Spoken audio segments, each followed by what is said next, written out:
dhalinyarada isxilqaamayaasha guusha soo raaca degmada Buurtinle ayaa iibsiyay caruur agoon danyar ah oo ku nool kaamka barakacayaasha kalkaalwan ee degmada Buurtinle si ay farxadda ciida ula wadaagaan bulshada islaamka maalinta ciida ah ee fooday nagu soo haysa. ugu horeyntii Dr. Ciida ayaa u mahadceliyay dhalinyarada guusha soo raaca sida wanaagsan ee uga qayb qaadanayaan ciidinta caruurta agoonta. waxaan u mahadcelinayaa Ilaahay waa mahad iska leh dhalinyarada degmada Buurtinle ee guusha soo raac oo shalaytay ugu wargeliyay inay iibsinayaan ciyaalka agoonta ah ee barakacayaasha kalkaalwan anigoo ka tirsan gudoomiyaha dalladda ee kaamamka waxay ugu wargeliyeen inay iibsinayaan ciyaalka agoonta ah ee barakacayaasha kalkaalwan halkaas ayaanu ka ambaqaadnay hawshii feerishaanu ku howljarnay aadimad dambe oo shalay galabteen soo gabagabeynay. dhanka kale xildhibaan Liibaan Cabdirasaaq iyo Nimca Cabdi oo ka mid ah dhalinyarada isxilqaamayaasha guusha soo raac ayaa dhankooda hadallo kooban ka jeediyay. waxaan joognaa caruur bulsho ee maanta ku ciidsiinayna waxa weeye caruur danyar ah oo ka timid kaamka kalkaalwan ما شاء الله الحمد لله إلهي ما حد إلهي وحوي نجرسيي وحوي إن أنا ما أنت عيدنا عفورتاس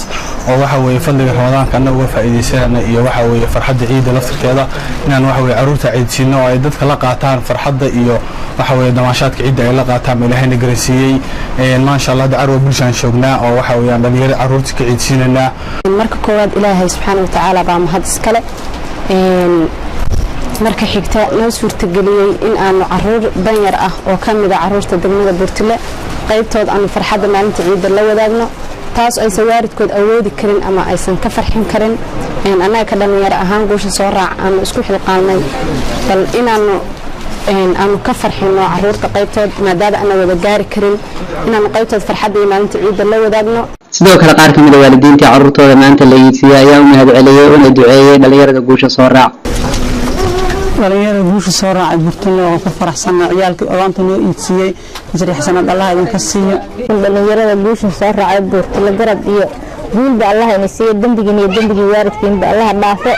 caruurta noo iibsiyay agoonta aan waxba u haynin mahadweyn baa inay ka celinayna ma sha Allah. ugu dambeyntii gudoomiyaha dhalinyarada guusha soo raac Jaamac Ashkari Cabdulle ayaa sheegay in ay jiraan caruurtaasi ka badan oo aan wali helin cid iibsiisa kana codsaday ummadda islaamka inay ka qayb qaataan sidii loo iibsin lahaa caruurtaas agoonta ah. وهرين وحن أهلكان آدي وما علنيا dhalinyarada isxilqaamayaasha ee guusha soo raac iyo TV ga caalamiga SBC iyo sidoo kale mulkiilaha iyo halwadeenada caruur bulsho runtii waxaan maanta tagnay ilaa shalay ilaa maalmahan ku laalaabanay barakacayaasha waxaan ku soo aragnay arrin aad iyo aad noo danqisay dareenka marka hore aan ku aadnay dareen ka duwan waxaan ka ciidsinay ciyaal badan waalidkood ay soo awoodeen inay ciidsiyaan ama maalinta ciida ay farxaan ciyaalkaas ciyaal ka badan oo in badan kullaba jibaalan ama ku saddex jibaalan ayaan meesha ku soo aragnay oo badankood ay danyar u badan yihiin xataa qaybtood socodkii u dhibayo curyaamo ah mar kale waxaan ku dhiiranay inaan odolo kala sameynay ilaa galabta waxaan ku xisaabtamaynaa waa bulshada reer Buurtinle iyo bulshooyinta Soomaaliyeed iyo guud ahaan islaamka oo dhan jeebkooda waxaan ka codsanaynaa weli waa wadnaa ciidsiintii intii in ka badan yaana hadda lagno inaad ka soo qayb qaadataan ciidsiinta ciyaalka agoonka ah. ma ahan agoonta la iibsiyay kaliya inta ay ciidsiyaan dhalinyarada guusha soo raac waxaa jira caruur kale oo dhibanayaal agooma ah oo aan u dhamaystirnayn lixaadkooda ilaa iyo haddana aan helin wax caawinaad ah balse waxay garab ka sugayaan ummadda islaamka ah.